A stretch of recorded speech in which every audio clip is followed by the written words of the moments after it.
Hello, everyone. Thank you so much for joining us this afternoon. My name is Charlotte Kelly with the Pennington Public Library. You are joining us today for Nutrition the Mediterranean Way with our presenter Taryn Krietzman of RWJ Fitness and Wellness Center. This event is part of our 2024 NEA Big Read, which has the whole community reading Circe by Madeline Miller, which you can see up there on the next to the board there. Please stop by and get a copy at our library if you haven't already. For our program today, if you have any questions during the program, go ahead and put them in chat and I'll call them out to Taryn so she can hear me since we have a hybrid format today. So our presenter Taryn is a registered dietitian nutritionist. She completed her bachelor's degree and dietetic internship with the University of Massachusetts. After working as a manager of the Healthy and Sustainable Option Dining facility at her alma mater, Taryn returned home to New Jersey to manage a plant-forward cafe at Rutgers. Then when the pandemic upended her career in food service, Taryn shifted gears from serving food to growing it.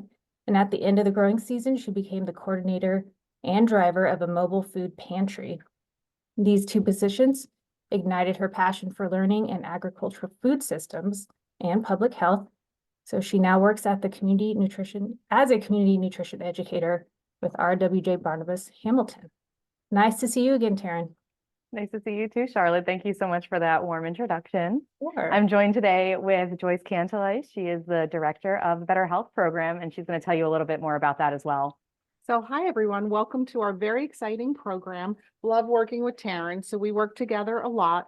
The Better Health program is a free program to anyone 65 and older. We do about 200 programs a year. We do a lot of fun things like this and tons of other things. So if you want any additional information, Charlotte can direct you our way. But with that, let's kick off the program because this is going to be a ton of fun. Yes, we got a packed program for you today, which I am delighted to bring you. So it's mostly based on our big read, our community read of Circe by Madeline Miller. It's a Greek mythological retelling of the story of the Odyssey, but through the eyes of Circe. Yes. If you haven't already read it, pick it up and you can read for yourself about some of the stuff we'll be talking about today. But I also wanted to talk about the ways in which it's a nutrition program. We're doing a nutrition program today, but I can't start it without talking about the ways that food is described in books and how that kind of brings our fictional story into reality today.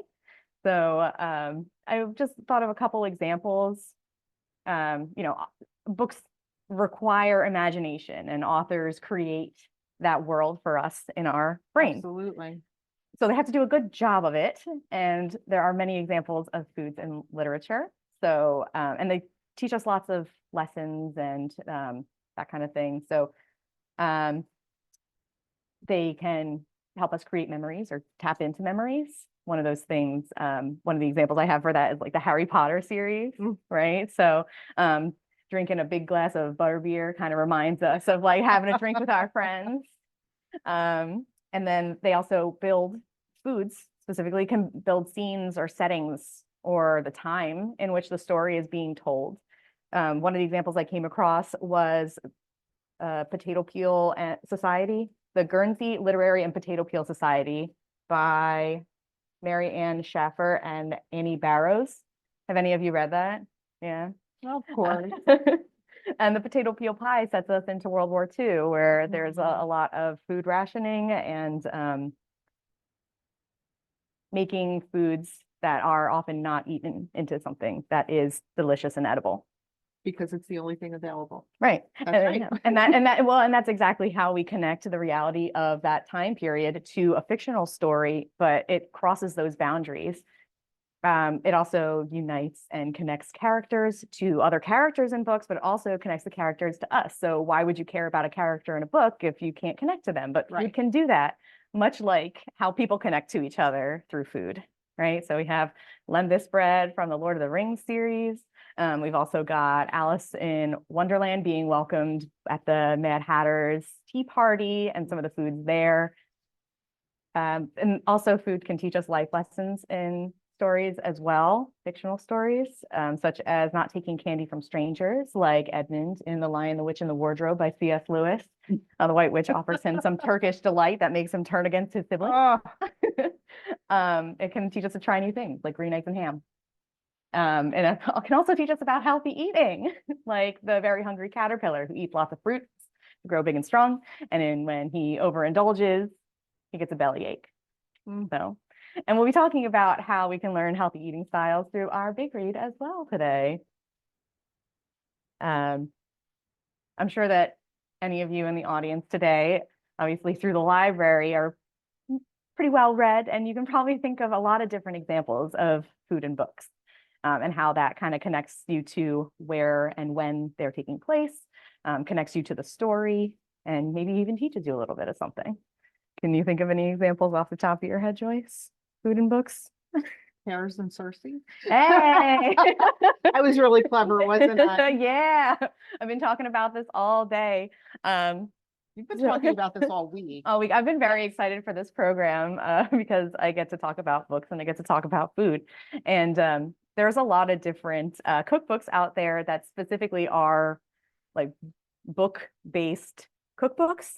So for example, there's like Harry Potter cookbooks, and they Wow, show I you didn't how, know like that. they have recipes for all the different kinds of foods that they have in Harry Potter. They also have a Lord of the Rings cookbook, which has there's a lot of fantasy novels and a lot of fantasy foods, but you can bring them to reality. So Fun stuff. I know. So that's kind of what we're leaning into today, is that there is two separate kind of foods recipes that are mentioned in Circe. The first of which is pears, which appear as a motif in this book. I didn't read the big read, but I read several excerpts, and pears are actually mentioned 4 times in this book, which makes me believe that they're kind of important. So if any of you at home know what pears represent in this story, I would love to hear your take on it. But for us, we are going to, I'm going to read you some of the passages that I found.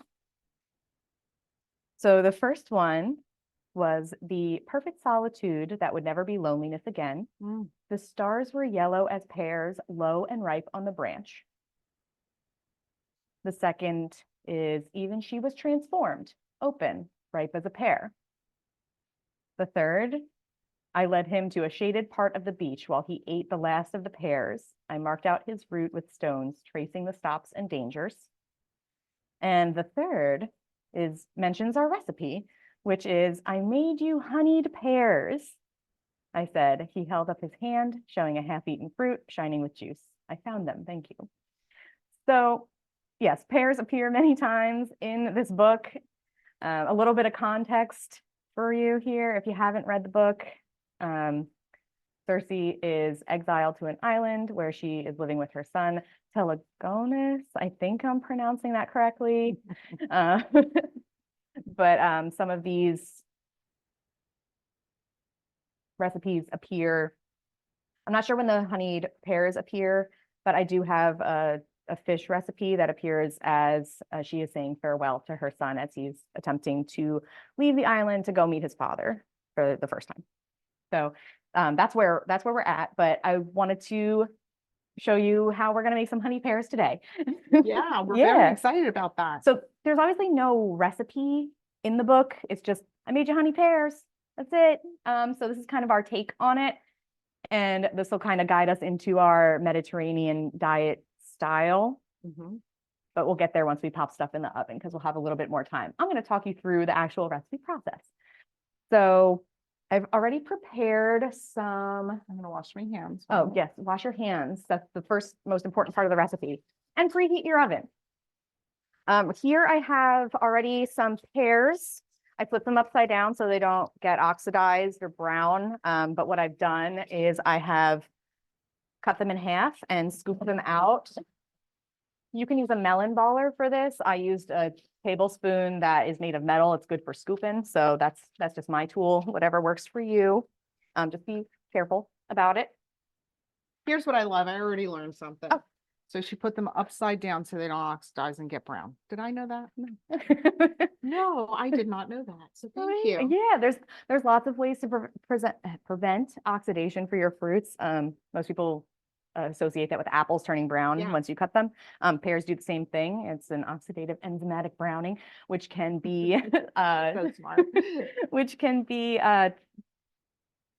delayed by taking away the oxygen, right? Also, some people put lemon juice on there too as an acid to prevent browning as well. Wet paper towel, that's what I was taught. Is that true? That can work because the surface tension of water creates a barrier to oxygen, but you could also throw them in like a bucket of water too. Oh, smart. So Yeah. we have some options. Yeah, you got options. Hopefully, you've already learned something. Yeah. So I'm going to continue doing that with some of these, but what we're doing is you should all have the recipe either on the back or the last page of the packet that we have for you. So it is cinnamon, honey, and walnuts. All that we're doing is cutting the pears in half, scooping them out so we have room for walnuts, sprinkling some cinnamon on top, and then giving a little drizzle of honey. When we put them in the oven, some of those natural sugars are going to be released, and we're adding honey on top, which is technically an added sugar, but it brings out a lot of the natural sweetness of the pear itself. So a little bit of Honey never maybe. killed anyone, Yeah. did it? I hope not. Yeah, I don't Sugar think makes so. the medicine go down. That's what they say, right? So what I'm going to have Joyce do here, I'm going to have her flip those pears right side up or open side up. You know how recipe blogs like just have a whole written story sometimes, and then there's like their tiny little recipe at the bottom. One of the notes of this, which I forgot to do, which is to slice the rounded part of the pear. So that way it sits a little bit more here? flat. No. Oh, right. Okay. So like this part here. So like slicing it off so it's more square, and it'll sit flat, but it's fine. It's totally fine. They're sitting perfectly. Yeah. And so But what I do like learning that. Yeah. So Wait. what? Are you going to talk about that other trick with the honey? Because I thought that was very What was the informative. trick with the honey? You add a little water Oh, so it's yeah. easier to spread. Right. So we're drizzling the honey. I expanded this recipe for the room that we're in. So I need about 5 tablespoons of honey, but it is going to be difficult to make sure each pear has the right amount on it. So I'm going to add a little bit of warm water to just kind of loosen up that honey a little bit, and that'll burn off in the oven, but it's going to make sure that we distribute that pretty evenly. And I'm not measuring this. I'm just measuring with my heart as usual. You want me to start this? Yeah, so I'm going to have you pinch in, or you could use a spoon, whatever you want to do, whatever tool is best for you, Joyce. There you go. 1, 2, 3, 4, 5, maybe. I love the way Taryn measures. And when I ask her for a recipe, she's like, yeah, a little of this, a little of that. There we go. And so we are just going to do that. You see, it dissolves. So it's just like honey water. It's fine. So in Cersei, it does sound like they ate healthy because it's Yeah. leaning toward that Mediterranean Oh, diet, and right? yes, exactly. So we're going to get into it a little bit more. You obviously have packets in front of you at either in room or at home that kind of outline the Mediterranean diet. But one of the key features is that most of what you're eating is fruits and vegetables. Surprise! A healthy diet has mostly fruits and vegetables. I'm going to do the last of these pears, show you exactly how I'm scooping these out and cutting them in half. Nothing too crazy. You guys got the bird's eye view from above, right?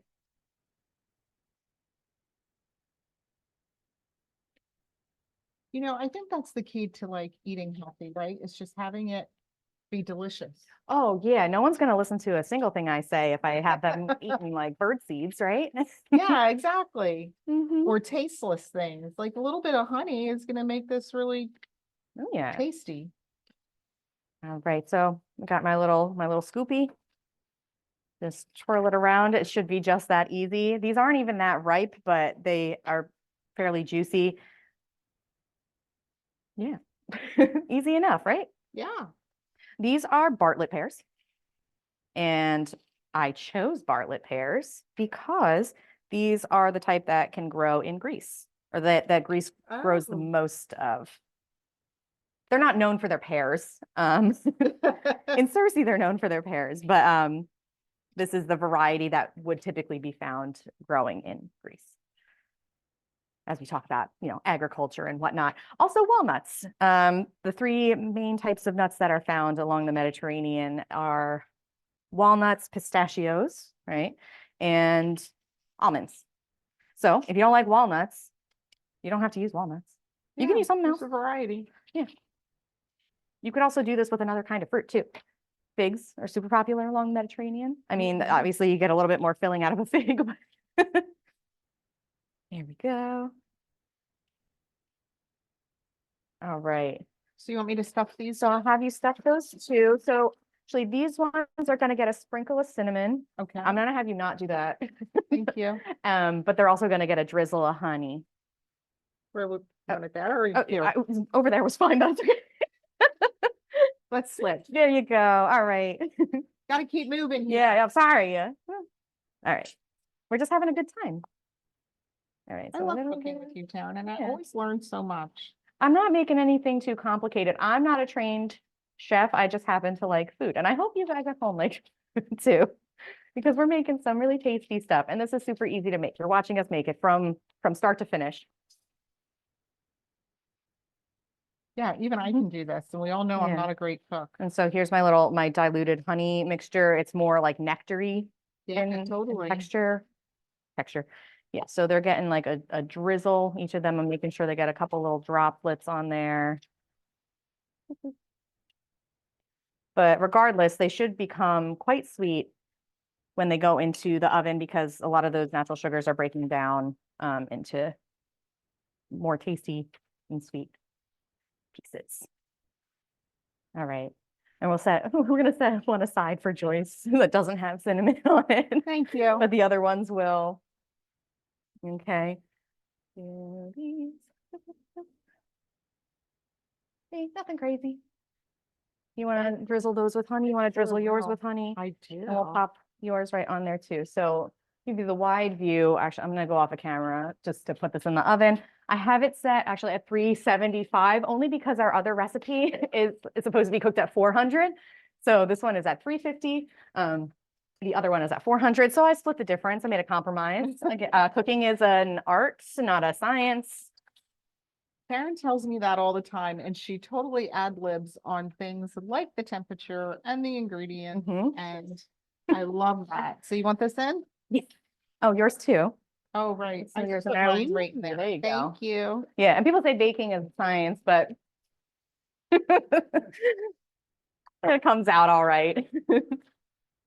Our next recipe is inspired by Circe as well.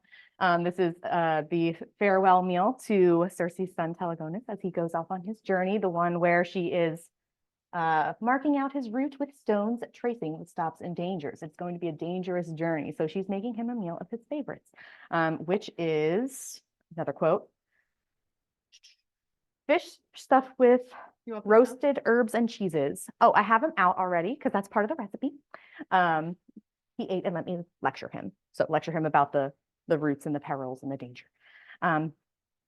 Yes, so the cheeses are out because they need to soften at room temperature. That must have been so hard for her to send him on his way. It must have been, yeah, because he spent his whole life on the island with her. Right, so he doesn't know what to expect. Correct me if I'm wrong, but yeah. So you should have this recipe as well. This I got off of a recipe blog of somebody who took the recipe from the book. They came up with this. So I'm just following what that person did, but they were very inspired by this meal and they wanted to make it. So I'm going to take their inspiration as our inspiration to make it again. And hopefully it's good. So what do we got here? We've got. I looked at the recipe. It looks really good. It does. Yeah. So it is a cheese and herb stuffed salmon, and then it has breadcrumbs and more cheese on the outside. How could you go wrong? I mean, but like a lot of people think that dairy and fish don't go well together, but we'll see about that. This calls for the zest and juice of 1 lemon, which I will not have you do either. Okay. Oh, yeah, they're over here. Okay. So a trick to getting the most juice out of a lemon is to give it a nice little roll. And if you don't have a ripe lemon, I pop mine in the microwave for like 5 seconds The way a microwave works is by agitating water molecules, and the friction heats up food, but there's water molecules in here. So by agitating them, you're making them move around a little bit more, getting it a little bit more juicy. Fun, right? I'm gonna zest first. This is washed too, by the way, when you bring your citrus home and especially if you're planning on having the zest, definitely wash it. There's been a lot of hands on it, including ours. So how much of this do I need? Just of one lemon. Again, an art. If you have a microplane at home, that works really well too, but this is just a box cheese grater. What is a microplane? Ooh, a microplane is like one of those long, it looks like a long metal stick. It's essentially like just the smallest. That's actually what I use. Yeah, okay. You have one. Know what the name was. Yeah, it's a zester. Yeah, it has tiny holes. It's just the smallest grating selection on a cheese grater, but just that part. It's a little more ergonomic to use. Fits easier in your hand. It's a little bit easier to use, but this is what I have. So this is what we're using. And you adapt everything to what you Oh have. yeah, we'll figure it out. Okay.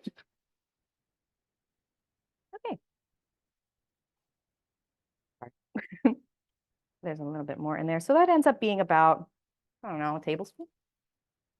So that we are mixing together with the juice, with the goat cheese and the cream cheese and the herbs. Cool. Okay. So we're going to throw that all into a bowl together. It smells really good. It's just lemon. The way to use one of these juicer things too, if you have it at home, you put the lemon in upside down to what you would think. So it's like, it has that concave shape, but you put it the opposite way. Oh, I didn't know that. Yeah, somebody else showed me how to do that. And I was like, And I have one at home and you I do get it the opposite you get so way. much more juice out of it that way. Yeah. Taryn, I Yeah. learned so much from you. Well, I learned so much from everyone else. Noted, she didn't mention me. She didn't go, I learned so much I from know, you I too, learned- Joyce. I learned other things from you. There we go. That's a lot of juice. That's a juicy lemon. What did I tell you? Oh, there's more. Yeah. Yeah. This is going to be a very lemony piece of fish. All right. Okay. Then we've got, so we've got softened goat cheese. It says a half a cup. And then a half a cup of cream cheese. I got the light cream cheese. We'll talk about why when we talk a little bit more about our Mediterranean diet. I'm not measuring this. I don't have to jam this into a half cup measuring cup because it says it's 4 ounces. A cup is 8 ounces. Is it 4 ounces? Half a cup. Perfect. Oh, love that. Our cream cheese is 8 ounces. So what does that mean? Half. Exactly. So I will not be measuring that either. There we go. Yeah, Splat. yeah. Good splat. Okay. Right down the middle there. Grab another spoon.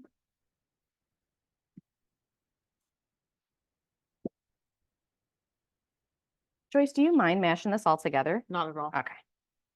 All right. Just it's a little juicy. Okay. Okay. And then I'm going to cut up herbs and we'll slowly start adding them in there. So I would do this with a fork. Oh, you can use a fork. Okay. Yeah. Yeah, there's no way to do this. It doesn't tell you how. It just says combine by whatever means necessary, I guess. What I have is, it says a tablespoon each of fresh dill, parsley, and thyme. Doesn't have to be fresh. I'm using fresh, but if you've got dried, you absolutely may use dried. Just use about half the amount because the dried is a little bit more concentrated, doesn't have the water in it, so it takes up less volume. And if we're measuring volume, like in tablespoons, you need less of it. So you need less of the dried. Okay. Yeah. Unless your dried herbs are really old and have lost their pungency, because a lot of us don't clean out our spice drawer often enough. You're not kidding. Yeah. I'm always frightened when I do that. Yeah. So thyme, you'll see what I'm doing. It's a woodier herb. So I'm just dragging my fingers backwards along the stem and that knocks off all those tiny little leaves.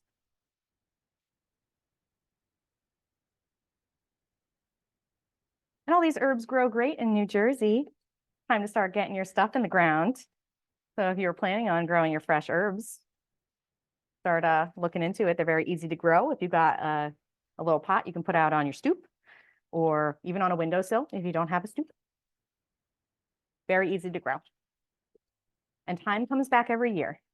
Does it? Thyme comes back every year. Parsley and dill, not so much. You got to plant those every year. But this one, It's like time after time. Is this the? You're so cute. Is this the consistency that you're looking for? Yeah, nicely done. I'm going to throw some of that in there. Thanks. Okay. All right, I'm going to do some dill and some parsley. Love dill. And then these flavors are very Mediterranean inspired, right? You only need a tablespoon of each of these, which means you're going to have a lot left over. But as you'll see, our Mediterranean diet says that you should be eating lots of different herbs and spices and using lots of different kinds of flavorings to make your foods taste good. And of course, you want your foods to taste good, yes? Yeah. When you have leftover herbs, what do you do with them? You let them go bad? No? Yeah. No, totally. no. Don't do it. Don't do it. I buy the whole bunch to use, you know, what you just did. These are greens, right? They're just tiny and they have a lot of flavor. So throw them in a salad. What do you think like Greek salads do? Right? They throw a bunch of herbs in there and you're getting lots of extra flavor on that. Do y'all like the way she measured those? Oh, my salmon's in the fridge. Smells really fresh and yummy. So this is just like an 8-ounce salmon fillet. Don't worry about that. The idea, I haven't done this recipe before, so we're gonna figure it out together. But this has to cut like pockets along the side, but not all the way through it to like shove that mixture into. And then we're gonna cover it with breadcrumbs and Parmesan cheese. Yeah. Sprinkle breadcrumb Parmesan. No. Okay. Cool. And notice I did the pears first because I'm using raw fish now. And I'm okay getting some pear juice on my salmon. I'm not okay with getting salmon juice on my pears. Okay. You got to make sure that your knife is nice and sharp. I'm just working my way through it. Again, I'm not a chef. I'm pretty sure this is for doing fillet stuff. This pointy skinny knife. I don't know what it's called. Looks like it's working. Yeah, this is my sharpest knife. Okay, I'm gonna flip it around. I have this on parchment paper, not to be confused with wax paper. Parchment paper can go in the oven, wax paper cannot. And we're gonna have to wait till those pears come out before we can put the salmon in, but this is just us getting it prepared because that's where the main work comes in, right? Man, Telegonus had a really fine palate on him. This looks good. Well, when you're stuck on an island, I what do you guess eat? you eat fish. Oh, fun fact, they don't mention the kind of fish. It's just stuffed fish. They didn't say salmon. Oh, really? Salmon don't live in the Mediterranean? Oh, I looked this up. She's right. Yeah, it's cold water, right? Yeah, well, there's a sea. Yeah. Yeah, they don't live in the Mediterranean, but the Mediterranean diet says to eat salmon, right? We're all like, oh, Mediterranean diet, you should eat salmon. Like, okay. Import it. Yeah, you import it, but the reason it gets lumped in there is because fish have omega-3 fatty acids, right? Yeah. Those are the ones that are really, really good for our hearts. And salmon is high in that.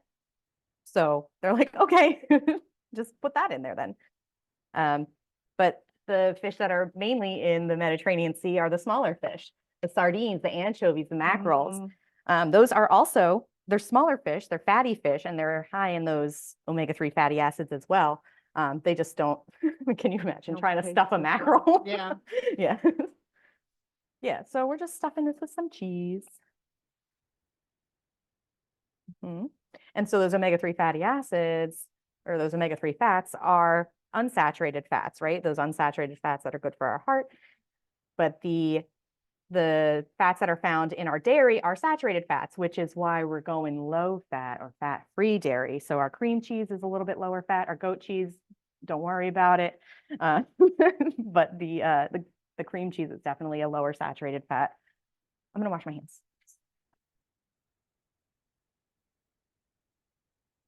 So I know we're moving on to Parmesan cheese. Yes. Yeah, do you want to be in charge of the breadcrumbing? Sure, I can handle that. I don't think I can mess that up, right? No, no way. So we're just sprinkling, Yeah, the breadcrumbs breadcrumbs. across the surface of it. These are And whole of wheat. course, I was gonna show, it's whole wheat. Because Mhm. that keeps it healthier, right? Yeah. So one of my favorite recipes at home actually uses it's a breadcrumb crusted fish, but what we do first is take our olive oil, dissolve some anchovies in it, a Mediterranean fish, and then we dump breadcrumbs into that olive oil anchovy mixture and use that to pat on the outside of the fish. You can use Ooh. salmon, you can use any other kind of fish too. But that's just one example. It's a Mediterranean dish, like a cultural dish from Italy. But yeah, this is very similar to that. So the Mediterranean diet is mostly based on recipes found in Italy or in Greece or inspired by cuisines from Italy and Greece. We don't have room in the oven right now, but we How long didn't. are our pears cooking? Do we notice? A half hour. I don't know when we Please put them chat in. us when we start it. No, I'm kidding. We're Let just gonna us know. stick a fork Yeah, we'll play it by ear. Yeah. So in. It those smells like it's cooking. good, good. That's how you know. The nose knows. Yeah. No. Okay, not yet. Yeah, but so these are our two Cersei inspired recipes, but I wanted to talk about how those recipes fit into the larger picture of our Mediterranean diet. So your handouts that you have are basically going to be our guide today. Our first page of that handout list or packet is something from the Cleveland Clinic. And much like me, it does not give measurements for the overall diet, but then it kind of delves into what a week would look like. So in the overall diet, it says, eat lots of, and what can I eat? And so those are things like your fish, your vegetables, your fruits, nuts, beans, and of course our extra virgin olive oil. On here it just says olive oil, but I know a lot of people have questions about the difference between olive oil and extra virgin olive oil. Yes. Do you know the definitely. difference? I know that there's cold pressed. Yeah. Yeah, Okay. that's the difference. Okay. Good. Yeah, so extra virgin olive oil is not heat or chemical treated. Oh, nice. Yeah, so olive oil will also be a healthy oil for you. The extra virgin olive oil just hasn't gone through a next level of processing, so it still has some of the phytochemicals or extra plant chemicals that are found in olives. They kind of get lost in some of that heat and chemical treating. Again, it's not bad for you. It's still good for you. It's just missing a few of those components. So the Mediterranean diet specifically says extra virgin olive oil, but olive oil is also fine. All right. But then again, on our Mediterranean diet, it kind of goes into the servings, the amounts per week. So let's take a peek, right? Fruits and vegetables. Okay, fruits and vegetables, 3 servings of each day. Wow. And I used to hear two fruit. Like 3 vegetables, the Yeah, 5 a that's right. day. Yeah. Right? Yeah. So our USDA, our United States Department of Agriculture, puts out dietary guidelines for Americans, and a lot of their findings are reflective of what the Mediterranean diet tells us as well, which is to eat lots of fruits and vegetables, 5 to 6 servings. We also should be eating whole grains and starchy vegetables. Yes. 3 to 6 servings per week. I have to mention, Yeah. because I learned it from you. Mhm. Corn is a whole grain. Corn is a whole grain. Isn't that awesome? We can eat Ah, corn. 'Cause Yeah. those things pop up on the internet and say Mhm. one of the worst things you can eat is corn. I It's just not disagree. true. Yeah, it's not a vegetable. I mean, people treat it like a vegetable. Right. Has lots of fiber, vitamins, and minerals. It's a plant. We like eating plants, but it falls in the whole grain category. Love that. So that Mhm. replaces if you were gonna have rice or a whole grain bread or Yeah. something, right? Yeah, so you can swap out any of those. And we'll talk about a little bit, this Mediterranean diet is a little bit exclusionary towards other cultural cuisines. So there's a lot of different flexible swaps that you could make in here that make a different culture of diet Mediterranean style, but still your own favorite cultural foods. Nice. Does that make sense? Yeah, totally. Yeah. What have we got? Dairy, 3 servings of dairy per day, which is also what our US Department of Agriculture tells us too. These are to be low fat or fat free. And then of course our olive oil, our extra virgin Can I olive ask a oil. Question about the dairy. Uh-huh.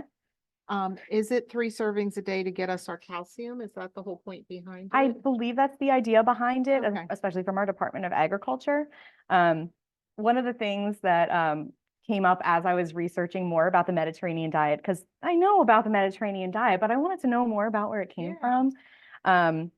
People in Greece who eat Greek yogurt are not eating low-fat Greek yogurt. No, they're not. So this is more of an idealized, kind of exoticized Mediterranean style of diet. This isn't how people actually eat in those countries, but these are the foods that are most beneficial to health that come from those types of cuisines, right? So this has kind of been cherry-picked a little bit.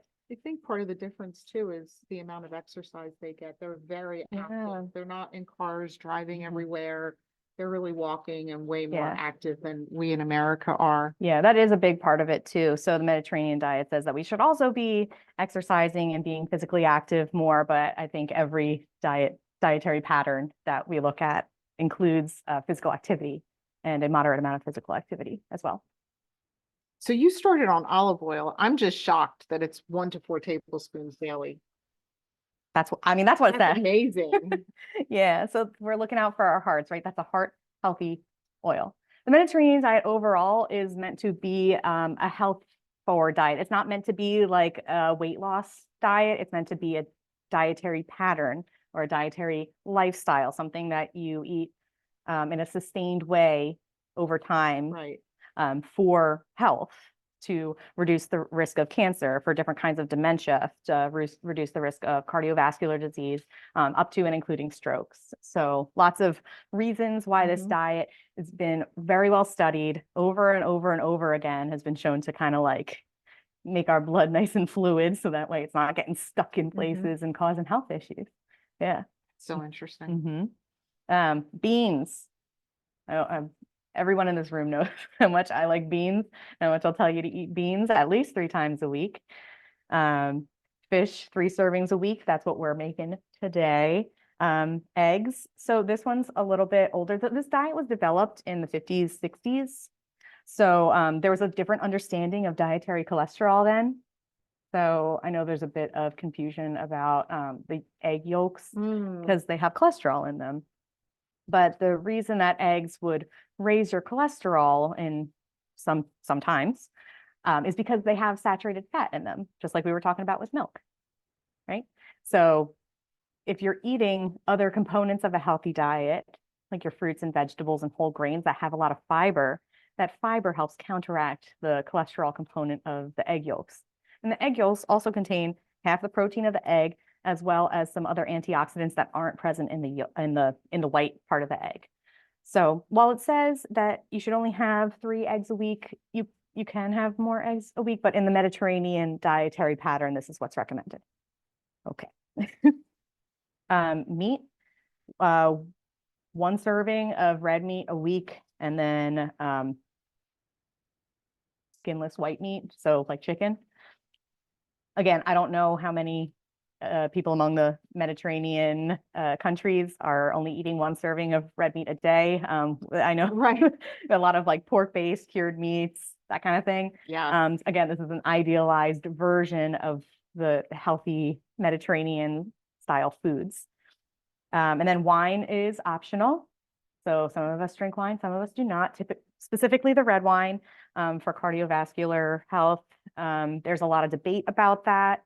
If you don't drink, don't start. So we're not here recommending Yeah. drinking. Right. And Okay. again, as part of a European Mediterranean style of eating, Very much. people are not just drinking 1 glass of wine with dinner. So again, this is the idealized version. Our US Department of Agriculture dietary guidelines also say 1 glass a day for women, 2 for men if you drink. So very similar across the board. And then desserts, we are limiting to 3 servings or less a week, but we're also trying to change out our desserts for fresh fruit. When I say fresh fruit, it can be cooked. So that's what we're leaning into for that as well. I keep mentioning the US Department of Agriculture. They're the ones who gave us the food pyramid, but the food pyramid changed to the My Plate in 2010, I believe. Taryn, we so do have a question going back to the whole grains Yeah. from Francine. She says, I just learned that if you refrigerate cooked pasta and rice for about 24 hours and then reheat, it lowers the glycemic index of those foods. Do you know if the same effect occurs if you refrigerate old-fashioned oats cooked in water also lowers the glycemic index of oatmeal? I don't know, but that is a very astute observation that most people don't know about, is that it reduces the glycemic index. Some of those resistant starches become available when you refrigerate pasta or rice and eat it the next day.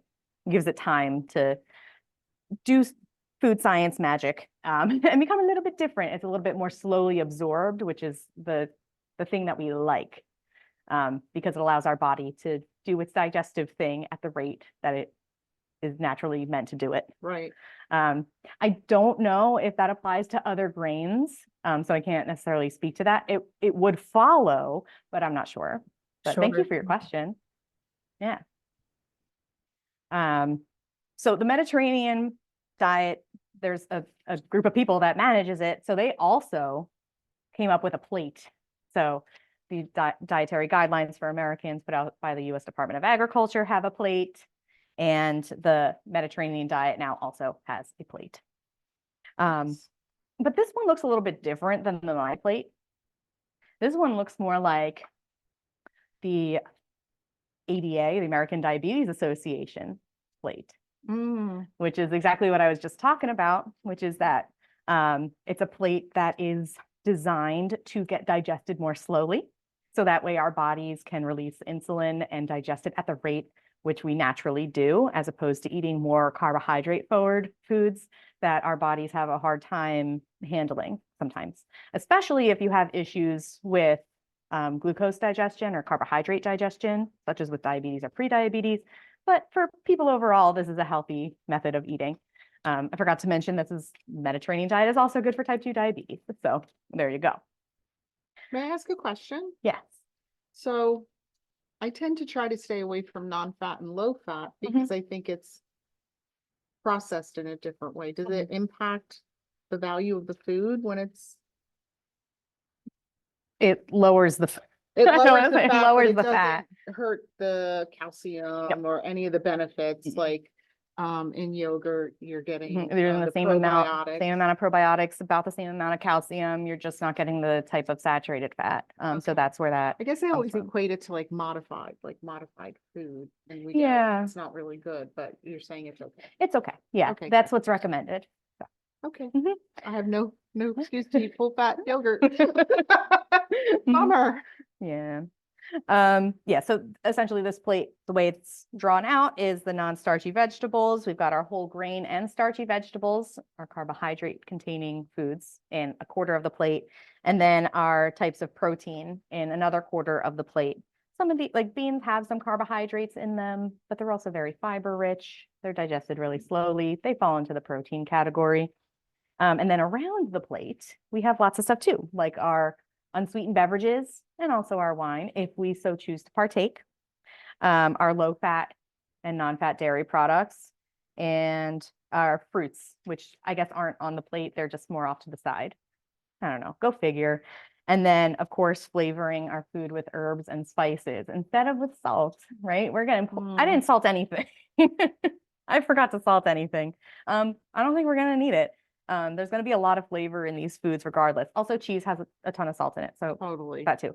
But flavoring with things other than salt, yeah, makes a dish. As a country, we're addicted to salt, right? Yeah, so on average, the typical American will eat 3,500 milligrams of salt per day, and the recommended daily allowance, so the max, is 2,300 milligrams, or about 1 teaspoon. Difference. Yeah, so like 1,000 milligrams, so about a half a teaspoon difference. I mean, it doesn't seem like that much, but to our bodies, it is. And that's something that can contribute to high blood pressure. So if you're looking for a way to reduce your sodium, the Mediterranean diet is a way to do that. If you're looking for a way to reduce your blood pressure, the Mediterranean diet is a way to do that. This diet focuses a lot on those fruits and vegetables, which are high in potassium. And potassium and sodium kind of go hand in hand. They balance each other out. And we tend to get too much sodium, not enough potassium. So when those two things are a little bit more balanced, it's better for our hearts and heart health as well. I didn't know that. Thank you. Yeah. That's awesome. Yeah. You want to poke at those pears? They're starting to Sure. smell really good. Yeah. Ooh. Where's that gadget I bought last Oh, week? I have I I have an know, I'm oven very mitt. bad at that. Okay. They're Oops, still again. soft. Yeah, still hard though, don't you think? Give me another poke at it. Yeah. Yeah, we'll give it another few. And this is higher. Wonder if this one's cooking better. Yeah, we'll If I see. set this Ooh. on fire, you're gonna kill me. No, I don't want No, it's pretty hard. Okay. All right, we'll give it another, I don't know, a few minutes. We'll pull it out before the end of the program, certainly, so you can see it.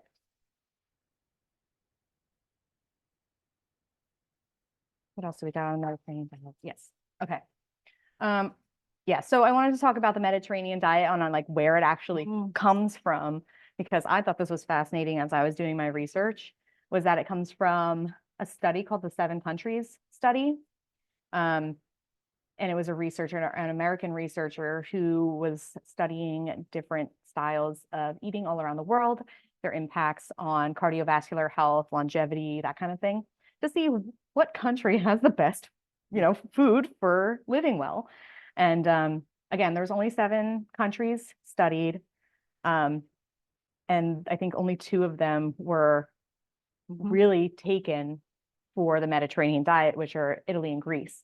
There are 22 countries that surround the Mediterranean.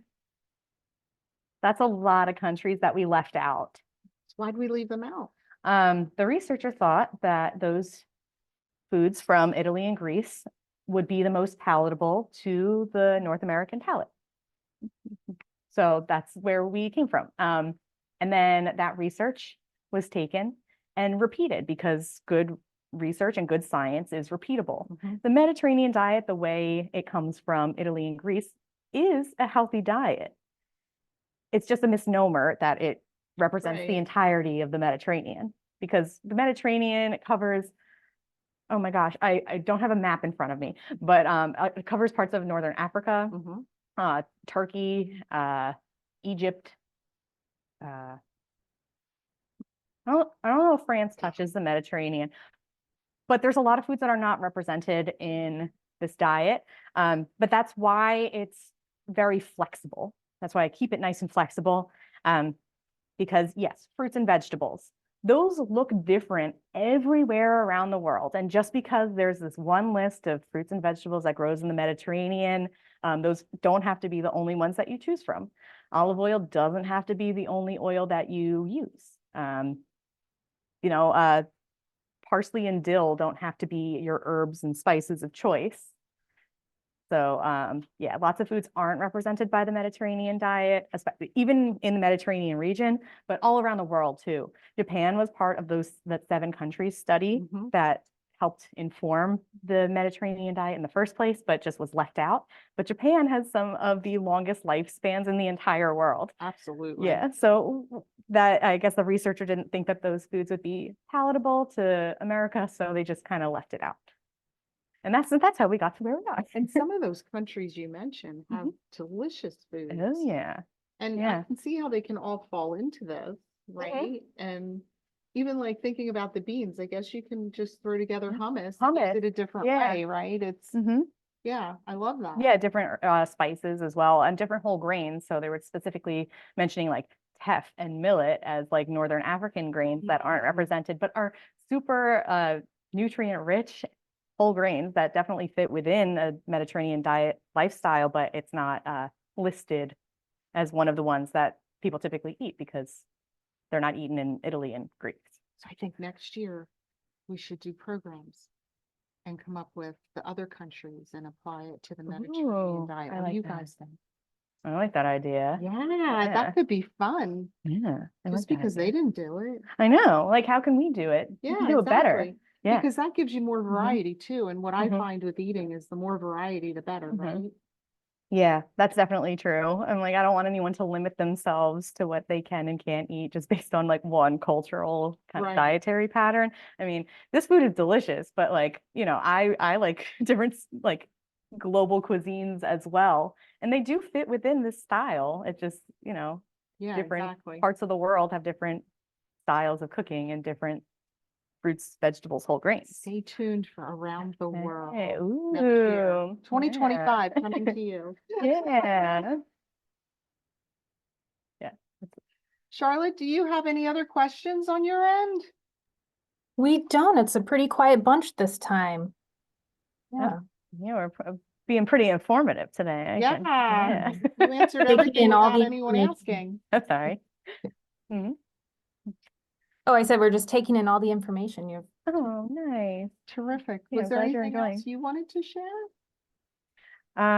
Well, other than the food? I mean, not off the top of my head per se. Obviously, your pears will be done once they're fork tender. We can check them again if you like. I It's doubt been a they're couple minutes, but and we'll be answering questions for the audience here once we're finished with our broadcast. better, but yeah, And these better. are going to be served with Greek yogurt as well, but our low-fat, non-fat Greek Give yogurt. it another 5 minutes. Which again, they don't eat in Greece. They don't eat low-fat, non-fat Greek yogurt. And then I protest too. yeah.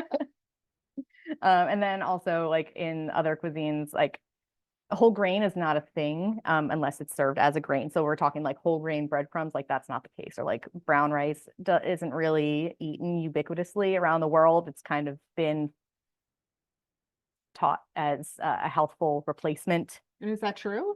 It is, right? What? That brown rice is better than white rice? It is by its fiber content, but is not like traditional culturally Right. used. So some people will swap out brown rice for white rice in cultural dishes, but you don't have to do that. A lot of those dishes are built in a way where there is enough fiber in there to kind of counteract that little difference. Oh, that's a good point. Yeah, and I don't want to like poo-poo anybody's like cultural foods. Like obviously still Yeah. enjoy those. And then there's definitely ways to include health in other places too.